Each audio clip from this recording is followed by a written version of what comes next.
मगर किसी का बदला चुकाना बहुत ही मुश्किल। उन्हें भुलाना अच्छी बात नहीं। जो विपत्ति में आपका साथ दिया करते हैं। पैसों पर ज्यादा घमंड मत करना। उनसे सिर्फ बिल चुकाया जा सकता है, बदला नहीं। नमस्कार दोस्तों, द मोरल 45 में आपका दिल से स्वागत है।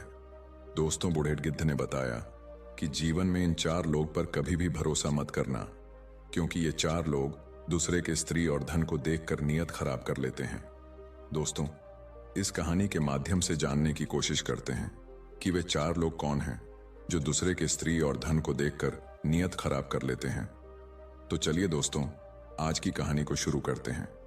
एक गांव में एक राघव नाम का किसान रहता था। उस किसान के 4 पुत्र थे। चारों पुत्र राघव के धीरे धीरे बड़े हो रहे थे। राघव के 3 बेटे तो काफी बुद्धिमान थे, लेकिन उसका जो छोटा बेटा था वह कुछ कम बुद्धि वाला था। लेकिन उसमें एक विशेषता थी कि वह जितना ही कम बुद्धि वाला था, उतना ही उसका शरीर बलशाली था, तगड़ा और तंदुरुस्त था।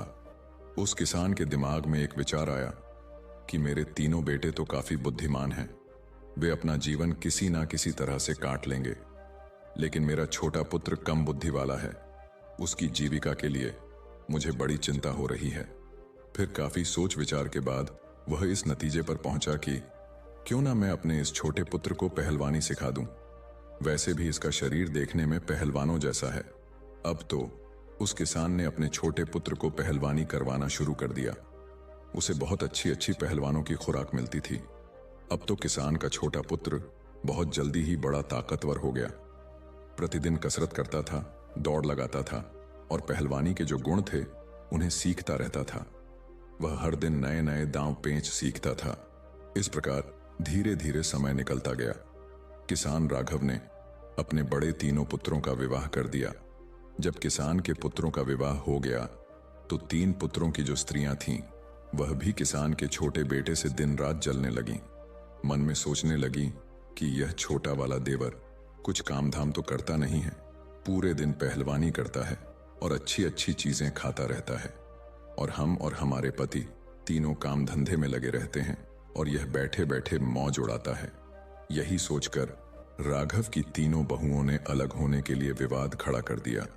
जब अलग होने की जिद करने लगीं तो किसान ने मन में सोचा कि अब मुझे अपने छोटे पुत्र का भी विवाह कर देना चाहिए।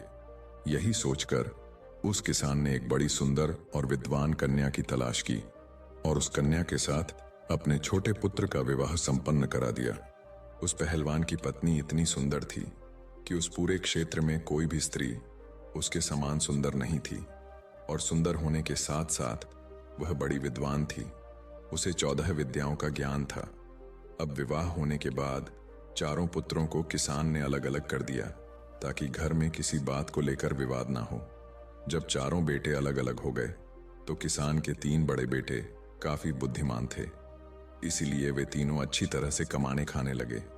वे हर काम जानते थे, खेती में भी खूब मेहनत करते थे, इसीलिए उनका समय बहुत अच्छे से चल रहा था। परंतु जो पहलवान था उसका तो वही काम था, अच्छा अच्छा खाना और प्रतिदिन पहलवानी करना। अब तो बहुत जल्दी ही उसके ऊपर कंगाली आने लगी। उसकी पत्नी उससे दिन रात लड़ने लगी और कहती थी कि तुम कोई काम नहीं करते हो, दिन भर खाली पड़े रहते हो, खाने को अच्छा अच्छा चाहिए, इस तरह से हमारा गुजारा कैसे होगा। अब तो दोनों पति पत्नी में विवाद होने लगा। उसकी पत्नी जो थी वह काफी बुद्धिमान थी। एक दिन वह अपने पति से बोली कि तुम ऐसा करो, इस देश के राजा के पास जाओ और राजा से कहना कि मुझे नौकरी दे दो। तो पहलवान कहने लगा कि यह तुम क्या कह रही हो, मैं तो कोई काम ही नहीं जानता हूं, केवल कुश्ती लड़ सकता हूं और भोजन कर सकता हूं, और कोई काम तो मुझे कुछ आता ही नहीं है। तो राजा के यहां मुझे नौकरी कैसे मिल जाएगी, और मिल भी जाएगी तो मैं वहां क्या काम करूंगा। तब वह पत्नी कहने लगी कि तुम इस बात की चिंता मत करो कि मैं कुछ नहीं जानता, मैं जो कहती हूं वह तुम करो। मेरे कहने से तुम महाराज के पास जाओ और महाराज से कहना कि मुझे लखटकिया की नौकरी चाहिए। पहलवान अपनी पत्नी की बात सुनकर उदास मन से राजा के दरबार को चल देता है। जब राजा के दरबार में पहुंचा तो महाराज ने देखा कि बड़ा बलवान पहलवानों जैसा शरीर वाला एक आदमी मेरे दरबार में आया है। राजा समझ गए कि शायद यह व्यक्ति नौकरी की तलाश में आया होगा। महाराज ने उससे पूछा, आप किस लिए आए हैं?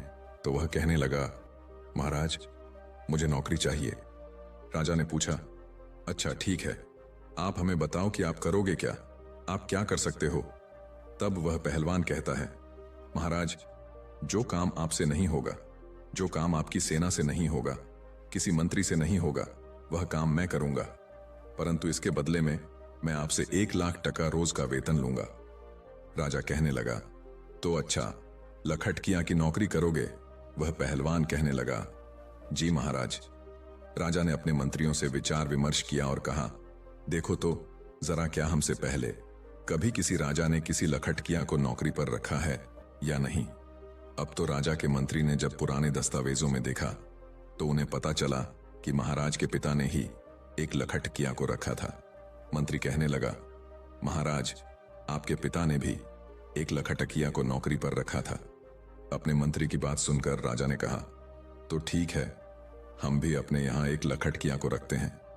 यही सोचकर राजा ने उस पहलवान को लखटकिया के रूप में अपने यहां नौकरी दे दी। लखटकिया कहने लगा, तो ठीक है महाराज, आप मुझे रहने के लिए कोई अच्छा सा कमरा दे दीजिए। जब भी कोई ऐसा काम पड़ेगा जो आपसे ना हो, आपकी सेना से ना हो, आपके किसी मंत्री से ना हो, तो आप खबर भेजकर मुझे बुलवा लेना। राजा ने उस पहलवान को अपने यहां जो शाही बाग था उसमें रहने को कह दिया। उस शाही बाग में एक बहुत सुंदर महल बना हुआ था। राजा ने कहा, हे लखटकिया, तुम इस महल में आराम से रह सकते हो। जब मुझे आवश्यकता पड़ेगी तो मैं आपको बता दूंगा। उसी दिन से वह पहलवान 1,00,000 वेतन रोज पाने लगा। रहने के लिए उसे राजा की तरफ से एक महल भी मिल गया। अब तो वह पहलवान बड़े ही आराम से उस राजसी महल में रहने लगा। प्रतिदिन पहलवानी करता था, बगीचे में घूमता था और आराम से सो जाता था। धीरे धीरे यूं ही कुछ वक्त बीत जाता है। एक दिन राजा और उसके मंत्री पहलवान से कहने लगे, आज तुम हमें अपने घर लेकर चलो, हम देखना चाहते हैं कि तेरा घर कैसा है। अब तो वह पहलवान महाराज के आदेश को टाल ना सका। वह मंत्री और राजा को लेकर अपने गांव के लिए चल देता है। पहलवान राजा और मंत्री को अपने घर बुला लाता है। पहलवान की पत्नी बड़ी सुंदर थी और बड़ा ही स्वादिष्ट भोजन बनाती थी। उसने देखा कि राजा और मंत्री हमारे घर आए हैं, तो उसने बड़ा ही स्वादिष्ट भोजन बनाया और उन्हें अपने हाथों से परोसा। राजा की नजर पहलवान की पत्नी पर चली गई। पहलवान की पत्नी तो सुंदर थी ही, इतनी सुंदर थी कि रानी भी उसके सामने कुछ नहीं थी। राजा यह देखकर आश्चर्य में पड़ गया। भोजन करने के बाद महाराज और मंत्री वापस चले आए। अब राजा मंत्री से कहने लगा, मंत्री, इस पहलवान की पत्नी कितनी सुंदर है, हमारी रानी भी इतनी सुंदर नहीं है। तब मंत्री ने कहा, हाँ महाराज, सुंदर तो है, परंतु क्या किया जाए, यह तो अपना अपना नसीब है। किसी के नसीब में सोना है तो किसी के नसीब में मिट्टी भी नहीं। राजा बोला, मंत्री, मुझे यह बताओ कि हम इसकी पत्नी को पाना चाहते हैं, किस तरह से हम इसकी पत्नी को अपनी पत्नी बना सकते हैं, हमें क्या करना चाहिए? दोस्तों, कहते हैं राजा, योगी, अग्नि, जल, इनकी उल्टी रीत है, इनसे हमेशा बचकर चलो। राजाओं के उलटे नियम होते हैं। राजा और मंत्री सोचने लगे, पहलवान की पत्नी को राजा के महलों में कैसे लाया जाए। अब तो वे उसी दिन से पहलवान की पत्नी को हड़पने का षड्यंत्र रचने लगे। धीरे धीरे कुछ समय और बीत जाता है। इधर महाराज की जो मां राजमाता थीं, वह बीमार पड़ जाती हैं। जब राजमाता बीमार पड़ गई तो महाराज ने बड़े बड़े वैद्य को उन्हें दिखाया, परंतु किसी भी वैद्य का उपचार उन्हें ठीक नहीं कर पाया। राजमाता के पेट में दर्द होता था, उनके बदन का दर्द बढ़ता चला गया और कोई भी वैद्य या हकीम उनका इलाज नहीं कर सका। एक दिन एक वैद्य जी आए। मंत्री ने मन में विचार किया कि मुझे कुछ षड्यंत्र रचना चाहिए। वैद्य को देखकर मंत्री कहने लगा, वैद्य जी, हमारे महाराज की मां राजमाता बीमार हैं, क्या उनका इलाज कर सकते हैं? फिर वैद्य ने कहा, हां, हम अवश्य उनका इलाज कर देंगे। तब मंत्री ने कहा, देखो जी, आपको इलाज मेरे अनुसार करना होगा। मैं आपको 50 स्वर्ण मुद्राएं दूंगा। आप जब उनका इलाज करो तो इलाज के लिए उनसे ऐसी वस्तु मंगवाना जो कहीं भी उपलब्ध ना हो। वैद्य को जब 50 स्वर्ण मुद्राएं पकड़ाई गईं तो वह लालच में आ गया। वैद्य कहने लगा, चलो मंत्री जी, मैं ऐसा ही करूंगा। अब मंत्री वैद्य को लेकर राज दरबार में आया और राजा से कहा, महाराज, यह वैद्य जी बड़े ही माने हुए हैं, इन्हें मैं समेरपुरी से बुलाकर लाया हूं। यह वैद्य जी राजमाता का इलाज करना चाहते हैं। महाराज बोले, तब तो बड़ी ही प्रसन्नता की बात है। राजा फौरन उस वैद्य को साथ लेकर राजपुरोहित, सेनापति और मंत्री के साथ अपनी राजमाता के पास गया। राजमाता का इलाज करने के लिए वहां पहले से कई वैद्य लगे हुए थे। वैद्य जी ने राजमाता की नब्ज देखी और नब्ज देखकर राजा से कहा, हे महाराज, इनका इलाज अब संभव नहीं है। राजा एकदम घबरा गया और कहने लगा, क्यों वैद्य जी, क्या बात है? वैद्य जी ने कहा, हे राजन, आपकी माता को सिर्फ एक ही वस्तु ठीक कर सकती है। राजा कहने लगा, बताओ वह है क्या? फिर वैद्य बोला, वह वस्तु बड़ी ही दुर्लभ है, इतनी आसानी से नहीं मिल सकती। राजा बोले, आप बताओ तो सही, मैं उस औषधि को कुछ भी करके ढूंढ कर लाऊंगा। तब वैद्य जी ने बताया, महाराज, यदि आप 4 हूर बीला मंगवा दो तो आपकी मां ठीक हो सकती हैं। 4 हूर बीला को मंगाकर आप उनका तेल निकलवाएं और उस तेल की मालिश राजमाता के शरीर पर करवाएं। राजमाता बहुत जल्दी स्वस्थ हो जाएंगी। वैद्य की बात सुनकर राजा मन में विचार करने लगा, अवश्य हमें उस हूर बीला जानवर को मंगवाना चाहिए। फिर राजा ने पूछा, वह कहां मिलता है? वैद्य कहने लगा, वह हूर बीला हिमालय के जंगलों में मिलता है। अब वही वैद्य राजमाता का इलाज करने में लग गया और महाराज दरबार में आते हैं। दरबार में आकर महाराज ने अपने समस्त सभासदों को बुलाया, मंत्रियों को बुलाया, सेनापतियों को बुलाया और उनसे कहा, कोई भी ऐसा योद्धा है जो हूर बीला नाम के जानवर ला सके। ये बात सुनकर कुछ समझदार व्यक्ति कहने लगे, महाराज, ये हूर बीला क्या होता है? हमने आज तक तो यह नाम नहीं सुना। राजा कहने लगे, यह कोई एक प्रजाति का जानवर है जो हिमालय के जंगलों में रहता है। राजा की बात सुनकर संपूर्ण दरबारी चुप हो गए, क्योंकि जिस हूर बीला की बात राजा कर रहे थे, आज तक किसी ने उस जानवर को नहीं देखा था। अब तो राजा उन्हें चुपचाप देखकर मंत्री से कहने लगे, मंत्री जी, ऐसे तो काम नहीं चलेगा। राजमाता को बचाने के लिए हमें हूर बीला जानवर को लाना ही होगा। फिर मंत्री कहने लगा, महाराज, यह बड़ा अच्छा मौका है। जो पहलवान हमारे यहां 5 महीने से केवल बैठे बैठे तनख्वाह ले रहा है, वो किस दिन काम आएगा? क्यों ना यह हूर बीला उसी से मंगाया जाए। आप उसे बुलाकर उससे कहें कि वह 2 महीने के अंदर हूर बीला को लाकर दे, नहीं तो उसे फांसी पर चढ़ा दिया जाएगा। मंत्री ने कहा, महाराज, इस तरीके से वह हूर बीला को लेने जाएगा। अगर वह ले आता है तब तो ठीक है, राजमाता बच जाएगी। अगर वह मर जाता है तो और भी अच्छी बात है, उसकी पत्नी फिर आपके लिए रह जाएगी। आप उसे राजमहल में ले आना। राजा की नीयत तो पहले से ही पहलवान की पत्नी पर थी। राजा कहने लगा, वाह मंत्री, क्या अच्छा सुझाव दिया है। पहलवान अभी हूर बीला नहीं ला सका तो हम उसको फांसी पर चढ़ा देंगे, क्योंकि वो 5 महीने से लाख टका रोज ले रहा है। अब तो राजा ने बिना देर किए 4 सिपाही भेजे और पहलवान को अपने दरबार में बुला लिया। पहलवान महाराज के दरबार में आ जाता है। महाराज ने कहा, हे पहलवान, तुम काफी समय से बैठे बैठे वेतन ले रहे हो, अभी तक कोई काम तुमने हमारा नहीं किया है। अब एक आवश्यक काम आ गया है। पहलवान बोला, महाराज, आदेश कीजिए, मैं अवश्य करूंगा। तब राजा कहता है, हमें 4 हूर बीला की जरूरत है। उनका तेल निकलवाना है और तेल निकलवाकर राजमाता के शरीर पर मालिश करनी है, जिससे उनकी बीमारी दूर हो सके। राजा की बात सुनकर पहलवान सोच में पड़ गया और वह कहने लगा, महाराज, मुझे कुछ समझ में नहीं आया, यह हूर बीला क्या होता है? राजा ने कहा, हम भी नहीं जानते, लेकिन तुम्हें लाना है। काफी सोच विचार के बाद पहलवान कहने लगा, महाराज, आप मुझे कुछ समय दीजिए। तब राजा बोले, इसके लिए मैं आपको 2 महीने का समय देता हूं।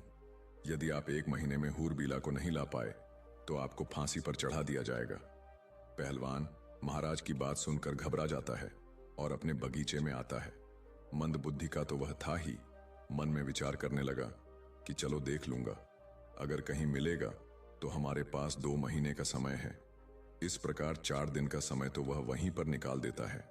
अब इधर राजा, मंत्री और सेनापति मन में विचार करने लगे कि लगता है वह अभी तक हूरबिला को लेने नहीं गया है। 4 दिन से आराम से बाग में सो रहा है। आप उसके पास जाइए और उससे कहिए कि वह जल्दी से जल्दी हूरबिला को लेकर आए, वरना हम उसे फांसी पर चढ़ा देंगे। यह बात सुनकर राजा कहने लगे, ठीक है, मैं जाता हूं और देखता हूं कि वह अभी तक क्यों नहीं गया है। ऐसा विचार करके राजा उस पहलवान के घर पर जाते हैं। पहलवान ने यह बात अपनी पत्नी को कभी नहीं बताई थी। पहलवान की पत्नी बड़ी विद्वान थी। उसने अपने आंगन में 100 हाथ गहरा कुआं खुदवा रखा था और कुएं के ऊपर एक खाट बिछा रखी थी। उस खाट को उसने कच्चे सूत से बनवाया था और उसके ऊपर एक बहुत सुंदर मखमली बिस्तर लगा दिया था। ने दरवाजा खटखटाया और आवाज लगाई तो पहलवान की पत्नी ने आकर दरवाजा खोला। द्वार पर राजा को देखकर वह कहने लगी, महाराज आप। पहलवान की पत्नी ने राजा का बड़ा स्वागत किया और कहने लगी, महाराज आप यहीं बाहर विराजें, मैं आपके लिए भोजन लेकर आती हूं। मेरे पति इस समय घर पर नहीं है। राजा कहने लगा, अरे नहीं नहीं, मैं बाहर क्या करूंगा, मैं तो आपके साथ अंदर चलता हूं। अब तो राजा पहलवान के बारे में उसकी पत्नी से गलत बातें करने लगा। वह कहने लगा, हे सुंदरी, लगता है पहलवान आपको अच्छे से नहीं रखता है। अरे वह आपको क्या अच्छे से रखेगा, वह तो खुद दूसरे की नौकरी करता है। अगर तुम हमारे महलों की रानी होती तो जिंदगी कितनी खूबसूरत होती। राजा के मुख से जब इस तरह की मीठी मीठी बातें पहलवान की पत्नी ने सुनी तो वह समझ गई कि लगता है राजा की नीयत खराब है, इसलिए अब इनको सबक सिखाना चाहिए। पहलवान की पत्नी ने राजा से कहा, आओ महाराज, अंदर आइए। आप ठीक कह रहे हैं, पहलवान किसी भी तरह से मेरे योग्य नहीं है। अब मैं ही उसको छोड़ दूंगी और आज से मैं तुम्हारे साथ रहूंगी। उसने और भी दिमाग से काम लिया। अब तो राजा उसकी बातों में आ गया और उसके साथ अंदर चला जाता है। उसके महल में पहलवान की पत्नी ने जो कच्चे सूत का पलंग बनाकर कुएं के ऊपर बिछा रखा था, उसके ऊपर मखमल की चादर बिछा दी थी। उसने राजा से कहा, आप इस चारपाई पर बैठिए, मैं आपकी सेवा करती हूं। जैसे ही राजा उस चारपाई पर बैठता है तो कच्चे धागे से बना हुआ वह पलंग टूटकर उसी कुएं में गिर जाता है। राजा उस कुएं में गिर जाता है। महाराज सोचने लगे कि यह क्या हुआ, अब तो मैं फंस गया। इधर महाराज नीचे गिर जाते हैं और उधर पहलवान बड़े आराम से समय पास कर रहा था। जब सुबह हुई तो पहलवान की पत्नी ने अपने देवर जेठ के पुत्रों को बुलाया। उनके कई पुत्र थे। उन्हें बुलाया और कहा, मैं आपको 2 स्वर्ण मुद्राएं दूंगी, इसमें एक व्यक्ति है, उसे बाहर निकालो। उन पुत्रों ने उस राजा को बाहर निकाला। तब पहलवान की पत्नी ने आदेश दिया कि इसको बांधकर इसके ऊपर 60 कोड़े लगाए जाएं। अब तो पहलवान की पत्नी के आदेश पर राजा को 60 कोड़े लगाए गए और कहा, इसको वापस इसी कुएं में डाल दीजिए। उन पुत्रों ने वापस उसको कुएं में डाल दिया। पहलवान की पत्नी ने कहा, एक मटके में पानी और 2-2 रोटी इस कुएं में नीचे रख दो। रस्सी की सहायता से रोटी और पानी भी कुएं में पहुंचा दिया। अब तो रोजाना राजा के साथ वैसा ही व्यवहार किया जाता था। उधर राजा मन में विचार करने लगा कि अब तो मैं बहुत बुरा फंस गया हूं। अब तो उसके भतीजे रोज उसको कुएं से निकालते, 60 कोड़े मारते और फिर से कुएं में डाल देते थे। राजा को पिटते पिटते 3 से 4 दिन हो गए। राजा जब अपने दरबार में नहीं पहुंचा, अपने घर नहीं पहुंचा, तो मंत्री विचार करने लगा कि महाराज को क्या हुआ। महाराज काफी दिन से पहलवान की पत्नी के पास गए थे, ना जाने क्या कर रहे हैं, मुझे भी चलकर देखना चाहिए। ऐसा विचार करके मंत्री भी चल देता है। जब काफी अंधेरा हो जाता है तो मंत्री उस पहलवान की पत्नी के महल के द्वार पर पहुंच जाता है और आवाज लगाई तो पहलवान की पत्नी बाहर आती है। बाहर आकर देखा तो राजा के मंत्री थे। मंत्री कहने लगा, देखो, मैं राजा का मंत्री हूं और आपसे मिलने आया हूं। पहलवान की पत्नी बोली, आप क्यों आए हैं? पहलवान की पत्नी के ऊपर मंत्री की भी नीयत खराब थी। मंत्री कहने लगा, मैं इसलिए आया हूं कि मैं तुमको बता दूं कि देखो, पहलवान तो अब मर ही जाएगा, वह जीवित नहीं रहेगा, क्योंकि वह हिमालय के जंगलों में गया है और तुम कहां अकेली यहां रहोगी, इसीलिए तुम मेरे साथ चलो, मैं आपको महाराज के महलों में लेकर चलूंगा।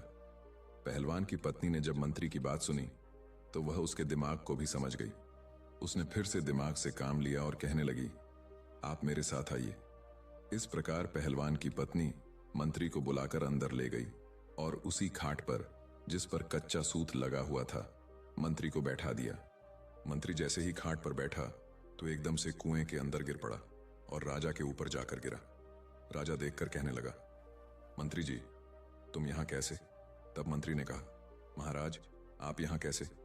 राजा ने जवाब दिया, मैं पहलवान की पत्नी की खातिर खुशामद में हूं।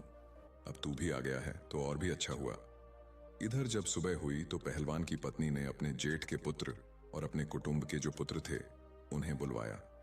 उनका रोजाना का नियम बन गया था। वह आए और उन्होंने एक रस्सी डाल दी। उन्होंने बोला, नंबर 1। राजा कहने लगा, मेरा नंबर आया है, पहले मैं ऊपर जाऊंगा। इस प्रकार वह राजा को रस्सी पकड़वाकर ऊपर चढ़ा लेते हैं और उसे खंबे से बांध देते हैं। फिर दूसरा रस्सा डाला और बोले, नंबर 2। तो मंत्री भी ऊपर आ गया, उसे भी खंबे से बांध दिया। फिर उनको 50-50 कोड़े लगाए। फिर से उसी कुएं में डाल दिया गया और कहा, इनको एक मटका पानी और 4 रोटी नीचे पहुंचा दो। एक रस्सी की सहायता से रोटी और पानी कुएं में नीचे पहुंचा दिया। अब तो राजा और मंत्री के साथ प्रतिदिन 50-50 कोड़े बरसने लगे। उनको रोजाना कोड़ों की मार पड़ने लगी। राजा और मंत्री दोनों के शरीर से चमड़ी उतर गई थी। इसी तरह से 12 दिन निकल जाते हैं।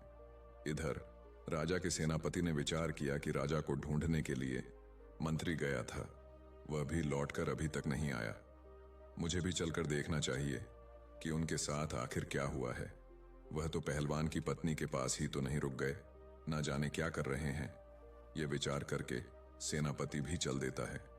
सेनापति जब शाम होने पर पहलवान के घर जाता है, इधर पहलवान की पत्नी ने आकर दरवाजा खोला। बाहर देखा तो सेनापति खड़ा था। तब पूछने लगी, आप कौन हैं? तो सेनापति कहने लगा, हम महाराज के सेनापति हैं और तुम्हारे पास आज की रात्रि बिताना चाहते हैं। क्योंकि पहलवान की पत्नी बहुत सुंदर थी, जो एक बार उसे देख लेता था तो उस पर मोहित हो जाता था। सेनापति भी पहलवान की पत्नी पर मोहित हो गया। सेनापति की मंशा को वह अच्छी तरह समझ गई कि यह षड्यंत्रकारी है और मेरे पास आया है। पहलवान की पत्नी कहने लगी, हाँ आइए ना, आपका भी मेरे घर में स्वागत है। सेनापति भी उसकी बातों में फंस गया।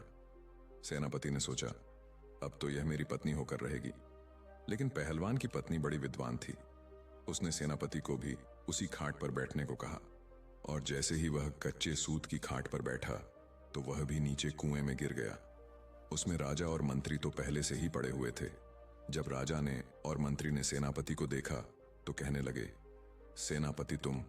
सेनापति बोला, जी महाराज, अरे आप भी इसी में हैं, मैं आपको ही तो ढूंढने आया था। राजा बोला, तुमने ढूंढ लिया हमें, अब सुबह देखना क्या होता है। सेनापति बोला, क्या होगा? तब मंत्री बोले, सुबह देखना, अभी चुपचाप सो जाओ। जब सुबह हुई तो पहलवान की पत्नी ने अपने देवर जेठ पुत्रों को बुलाया। वह सब लोग आए और उन्होंने आकर रस्सा नंबर 1 डाल दिया। उसे पकड़कर राजा ऊपर आ गया।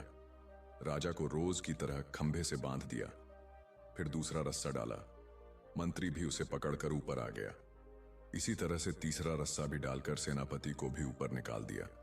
इस प्रकार से पहलवान की पत्नी ने आदेश दिया कि कैदी नंबर 1 को 200 कोड़े लगाए जाएं, कैदी नंबर 2 को 300 कोड़े मारे जाएं और कैदी नंबर 3 को 400 कोड़े मारे जाएं। पहलवान की पत्नी की बात सुनकर उन सभी पुत्रों ने कोड़े मारने शुरू कर दिए। कोड़ों की मार पड़ने से उनकी चमड़ी निकल आई। कोड़े मारने के बाद रस्सियों के सहारे उन्हें उसी कुएं में फिर लटका दिया। उसके बाद उन्हें पीने के लिए मटके का पानी और 6 रोटी उसमें डाल दी। धीरे धीरे समय निकलता गया। राजा, मंत्री और सेनापति तीनों को प्रतिदिन मार पड़ती थी। उनकी पीठ पर रोज कोड़े बरसते थे। अब तो वह बड़े परेशान होने लगे। कहां वह पहलवान की पत्नी को लेने आए थे और कहां उल्टे उनकी ही जान के लाले पड़ गए। अब एक दिन कोतवाल, जो राजा के कोतवाल थे, उन्होंने मन में विचार किया कि चलिए मैं भी चलकर देखता हूं कि महाराज और मंत्री और सेनापति जी अभी तक क्यों नहीं आए। जो भी पहलवान की पत्नी के पास जाता है वह लौटकर क्यों नहीं आता है। ना जाने क्या कर रहे हैं वे लोग, मैं चलकर देखता हूं। यह विचार करके कोतवाल भी चल देता है। वह घोड़े पर बैठा और चल दिया। कोतवाल ने मन में विचार किया कि मैं चलकर देखता हूं कि महाराज, सेनापति और मंत्री तीनों पहलवान की पत्नी के पास रुककर क्या कर रहे हैं। ऐसा क्या है वहां। ऐसा विचार करके कोतवाल अंधेरे में पहलवान के घर जाते हैं और उसने दरवाजा खटखटाया, आवाज लगाई तो पहलवान की पत्नी समझ गई, लगता है कोई राजा के यहां से आया है। उसने दरवाजा खोला तो देखा द्वार पर कोतवाल खड़ा है। यह देखकर पहलवान की पत्नी कहने लगी, तुम कौन हो। उसने बताया, हम कोतवाल हैं, राजा के यहां से आए हैं। कोतवाल ने जब पहलवान की पत्नी को देखा तो वह भी उसकी सुंदरता पर लट्टू हो गया और वह भी उसी के घर रात में रुकना चाहता था। पहलवान की पत्नी बोली, आपका स्वागत है। उसी रात कोतवाल को भी ले जाकर उसी कच्चे सूत के पलंग पर बैठा दिया और जैसे ही कोतवाल चारपाई पर बैठा एकदम से नीचे कुएं में गिर गया। राजा, मंत्री और सेनापति पहले से ही उस कुएं में नीचे थे। यह देखकर राजा कहने लगा, कोतवाल जी, आप भी यहां आ गए। कोतवाल ने पूछा, राजा साहब, आप यहां क्या कर रहे हैं। तब राजा ने कहा, सुबह देखना यहां क्या होता है। कोतवाल कहने लगा, महाराज क्या होगा। राजा ने कहा, सुबह देखना, अब आप आराम से रात में विश्राम करें। इधर सुबह हुई तो पत्नी ने अपने देवर और जेठ के पुत्रों को बुलाया और 4 रस्सी उस कुएं में डलवाई। एक एक करके राजा, सेनापति और मंत्री सभी को बाहर निकाला। फिर सभी को 50-50 कोड़े मारे गए। इसके बाद चारों को फिर नीचे उतार दिया और उन्हें 1 मटका पानी और 8 रोटियां खाने के लिए डाल दी। अब तो पहलवान की पत्नी का नियम बन गया कि अपने देवर और जेठ के पुत्रों को बुलाती, उन्हें बाहर निकालवाती और फिर 50-50 कोड़े लगवाती। उसी कुएं में फिर से उन्हें नीचे डाल देती। अब तो वे चारों उस कुएं में पड़े पड़े बीमार पड़ने लगे। अब तो राजा मन में विचार करने लगा कि यहां से कैसे छूटा जाए। अब वे मन ही मन बहुत दुखी हो रहे थे। करने लगा कि अब मैं हुरबेला को कहां से लाऊं। अगर नहीं ले गया तो राजा निश्चित ही मुझे फांसी पर चढ़ा देगा। सोचने लगा, चलो अपनी पत्नी के पास चलता हूं, यदि वह कोई उपाय बता दे तो शायद मैं इस मुसीबत से निकल सकता हूं। निराश हृदय से पहलवान अपनी पत्नी के पास जाता है। जब अपने पति का चेहरा उदास देखा तो उसकी पत्नी पूछने लगी, ऐसा क्या कारण है जो आपका चेहरा तना हुआ है। तो वह कहने लगा, अब मुझे राजा फांसी की सजा देने वाला है। उसकी पत्नी ने पूछा, क्यों जी, राजा आपको फांसी पर क्यों चढ़ाएंगे। पहलवान ने कहा कि उसने मुझसे ऐसा काम बताया है जो मुझसे होगा ही नहीं। उसकी पत्नी बोली, बताओ तो सही, राजा ने तुम्हें क्या काम बताया है जिसे लेकर आप इतने चिंतित हैं। पहलवान ने सारी बात अपनी पत्नी को बताई और कहा, महाराज ने मुझसे 4 हुरबेला मांगे हैं और वे हुरबेला हिमालय के जंगलों में मिलते हैं। राजा उनका तेल निकलवाएंगे। राजमाता बहुत बीमार है, उस तेल से राजमाता की मालिश की जाएगी। तब पहलवान की पत्नी कहने लगी, बस यह छोटी सी बात है, मैं तो घबरा गई थी, पता नहीं कौन सी बात होगी। ऐसे हुरबेला तो हमारे जंगलों में काफी है, मैं अपने बालकों से कहकर उन्हें पकड़वा दूंगी। आप तब तक 4-5 दिन के लिए अपने ससुराल चले जाओ, उन्होंने आपको बुलाया है। पहलवान अपनी पत्नी के कहने पर अपने ससुराल चला जाता। मंद बुद्धि का तो वह था ही। वह मन में विचार करने लगा, इसका मतलब मेरी मुसीबत मेरी पत्नी दूर कर देगी। इधर पहलवान की पत्नी ने अपने बच्चों, देवर और जेठ के पुत्रों को आदेश दिया। उन्होंने कहा, आप कुछ पंखों की व्यवस्था करो, चिड़िया, कबूतर, मोर और समस्त पक्षियों के पंख, ज्यादा से ज्यादा पंख लेकर आओ और एक कमरे में उन पंखों को भर दो। उसके देवर, जेठ के पुत्र छोटे छोटे बालक ही थे। उन्होंने 2 दिन में ही वह कमरा पंखों से भर दिया। जब तीसरा दिन हुआ तो पहलवान की पत्नी ने अपने देवर और जेठ के पुत्रों को बुलाया और उनसे कहा, आप 2 कुंटल तारकोल की व्यवस्था करो। इस प्रकार से तारकोल की व्यवस्था की गई। फिर उसके बाद उसे गर्म किया गया। जब वह पतला हो गया तो उसे ठंडा करने रख दिया। ठंडा हो जाने पर उसे एक बड़ी कड़ाही में भरकर रख दिया। जब तारकोल ठंडा हो गया तो उसे एक बड़ी कड़ाही में भरकर रखा गया। उसके बाद उस कुएं में एक नंबर रस्सा डाला गया। तो राजा सोचने लगा, अरे आज तो मुझे दोपहर से ही बुलाया जा रहा है। रोजाना तो सुबह पिटाई होती थी, अभी तो दोपहर का समय है, क्या आज फिर मार पड़ने वाली है। राजा चुपचाप ऊपर चढ़ जाता है। पहलवान की पत्नी वहां डंडा लेकर बैठी थी। उसने राजा से कहा, यह कढ़ाई रखी है, इसमें स्नान करो। यदि ज्यादा आनाकानी की तो इस डंडे की मार पड़ेगी।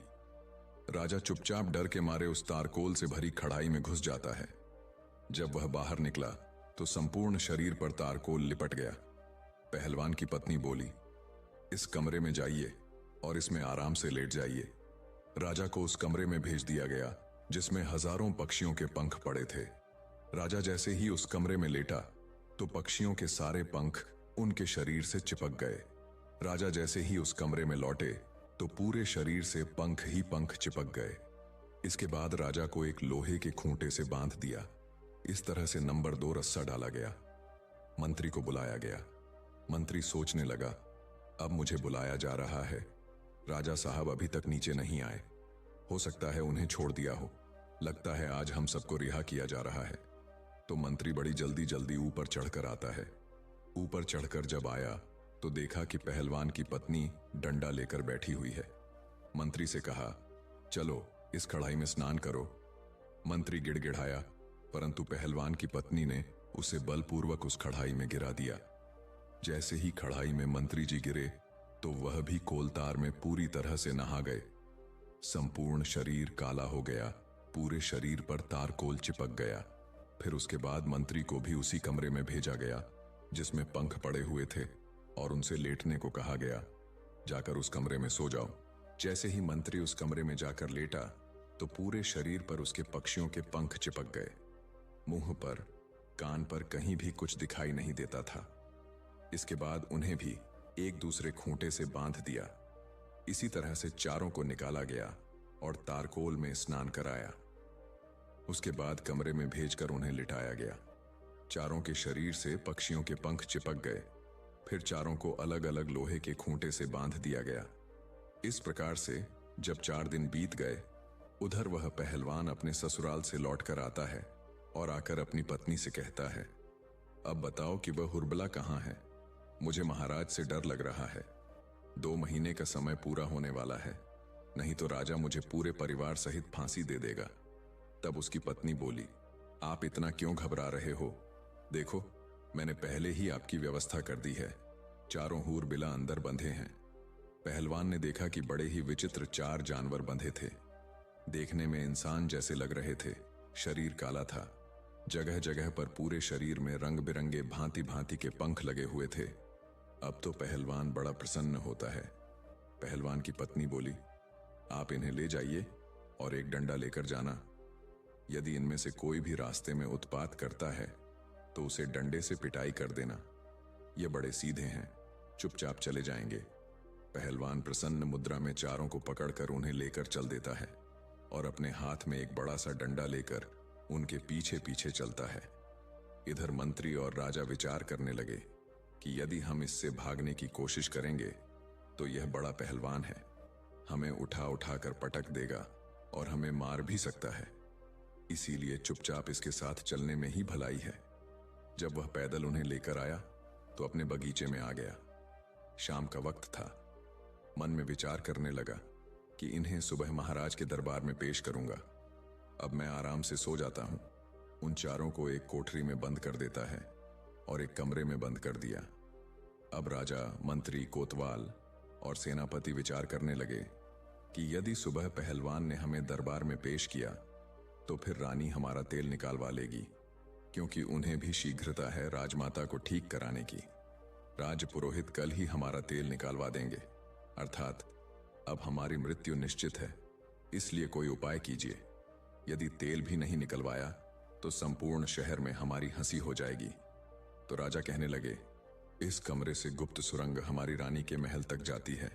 आप ऐसा कीजिए, इस पत्थर को उठाइए और मुझे उस सुरंग में उतार दीजिए। उन चारों ने जोर लगाकर पत्थर उठाया और राजा को सुरंग से नीचे उतार दिया। राजा सुरंग के माध्यम से अपने महलों में पहुंच जाते हैं। राजा ने महल में जाकर के आवाज लगाई और महल में से जब रानी ने निकलकर देखा तो राजा को देखकर वह एकदम से घबरा गई, क्योंकि राजा का तो विचित्र रूप था। उनके शरीर पर पंख ही पंख लगे हुए थे। ऐसा जानवर या आदमी उसने आज तक नहीं देखा था। रानी चीख पड़ी। रानी की आवाज सुनकर नौकर चाकर, दास दासियां और कुछ सैनिक वहां इकट्ठे हो जाते हैं। सबने मिलकर महाराज की बहुत पिटाई की। कहने लगे, मारो, जाने कौन सा जानवर आ गया है। राजा चिल्ला चिल्ला कर कह रहे थे, मुझे मारो मत, मैं राजा हूं। लेकिन वहां राजा की कोई नहीं सुन रहा था। पीटने के बाद राजा की आवाज रानी पहचान लेती है। तब रानी ने पूछा, यदि आप राजा हैं तो फिर यह क्या हुआ? आपने क्या हुलिया बना रखा है? तब राजा बोला, पहले शांत हो जाओ और चुपचाप मुझे कमरे में ले चलो और थोड़े से मिट्टी के तेल की व्यवस्था करो। मुझे जल्दी जल्दी उस मिट्टी के तेल में स्नान कराओ। रानी ने अपने नौकर से कहकर मिट्टी का तेल मंगवाया और राजा को उस मिट्टी के तेल में स्नान कराया, जिससे राजा के शरीर का जो कोलतार था वह छूट गया। फिर राजा को स्नान कराया तो राजा का पूरा शरीर लाल पड़ गया था। पूरे शरीर पर कोड़े की चोट के निशान बने हुए थे। अब तो राजा रात को आराम से अपने महल में सो जाता है और सुबह कपड़े पहनकर अपने दरबार में जाकर बैठ जाता है। इधर जब सवेरा होता है उधर पहलवान जागता है और उसने जाग करके वह कमरा खोला तो उसने देखा कि उसमें से एक गायब था। 3 ही हूर बला बचे थे। अब तो वह डंडा लेकर उन तीनों को मारने लगा। पूछने लगा, बताओ एक कहां है? तीनों कहने लगे, देखो भाई, हमें मारो मत, हम आपको सब कुछ बता देंगे। पहलवान कहने लगा, नहीं, हमें जल्दी बताओ। राजा अगर पूछेगा कि चौथा कहां है तो वह हमें फांसी लगा देगा। तीनों कहने लगे, देखो, जब राजा तुमसे यह कहे कि चौथा कहां है तो तुम यह कह देना कि हमें सब पता है, हम तुम्हारी पोल खोल देंगे। तब राजा समझ जाएगा और वह तुमसे कुछ नहीं कहेगा। यह सुनकर पहलवान प्रसन्न होता हुआ उन तीनों को लेकर राजा के दरबार में उपस्थित होता है। संपूर्ण दरबार उन्हें देखकर अचंभित हो जाती है। पूरा दरबार उन्हें देखकर हंसने लगा, सोचने लगा कि यह तो बड़े विचित्र जानवर हैं, ऐसे जानवर तो हमने पहले कभी नहीं देखे। राजा को पहलवान ने उन तीनों हूर बला को सौंप दिया। तीनों को देखकर राजा कहने लगा, अरे पहलवान, मैंने तो तुझसे 4 हूर बला मांगे थे, यह तो 3 है, एक कहां है? मैं तुम्हें अभी फांसी पर चढ़ा दूंगा। पहलवान कहने लगा, महाराज, ज्यादा बोलोगे तो मैं तुम्हारी सारी पोल खोल दूंगा और मैं सबको बता दूंगा। पहलवान की यह बात सुनकर राजा समझ जाता है। लगता है इसको सब पता है। अगर इसने मेरी पोल खोल दी तो मैं मुंह दिखाने के लायक नहीं रहूंगा। राजा ने चुपचाप उन तीनों को ले लिया और चुपके से उन्हें उनके घर भेज दिया और कहा कि जल्दी जल्दी स्नान करके साफ सुथर हो जाओ। वे तीनों अपने अपने घर गए और मिट्टी के तेल में स्नान करके साफ होते हैं। उसके बाद राजसी वस्त्र पहनकर अपने रूप में आते हैं और आपस में विचार करने लगे, अगर हम पहलवान की पत्नी को पाने की इच्छा न करते तो शायद हमारे साथ ऐसा नहीं हुआ होता। अब यह बात हम किसी को नहीं बता सकते। अगर पहलवान और उसकी पत्नी से बदला लेते हैं तो भी यह बात रानी को और पूरे नगर में फैला देंगे, इसलिए इस रहस्य को गुप्त ही रखना ठीक है। इस प्रकार उन्होंने पहलवान को कुछ नहीं कहा और पहलवान आनंद से राजा के यहां नौकरी करता रहा। दोस्तों, इस कहानी का उद्देश्य यह है कि दूसरे की स्त्री, दूसरे के धन के पीछे मत भागो। अगर भागोगे तो इसी तरह कायल होना पड़ेगा। कहते हैं यह 4 लोग हमेशा दूसरे की स्त्री एवं धन को देखकर नीयत खराब करते हैं, इसलिए इन्हें कभी अपने घर बुलाकर मत लाना। नंबर 1, जो कामी और लालची हो, जिन्होंने कभी धर्मशास्त्रों को ना पढ़ा हो और ना सुना हो। नंबर 2, जिन्होंने कभी किसी को अपना आदर्श नहीं माना। नंबर 3, जो धर्म से अज्ञानी है। नंबर 4, जिनका मन चंचल है, जिन्हें ईश्वर का भय नहीं होता। ऐसे लोग हमेशा दूसरे की स्त्री और दूसरे के धन को देखकर नियत खराब करते हैं, इसलिए दूसरे की स्त्री और धन के पीछे मत भागो, वरना व्यर्थ की मुसीबत में पड़ जाओगे। दोस्तों, हमारी आज की यह कहानी यहां समाप्त होती है। दोस्तों, आपने आज इस कहानी से क्या सीखा? आप हमें कमेंट सेक्शन में जरूर बताएं और हां, इस वीडियो को उस इंसान को शेयर करें जिसे इस कहानी को सुनने की जरूरत है, और उसी के ठीक बाद हमारे चैनल को सब्सक्राइब करें।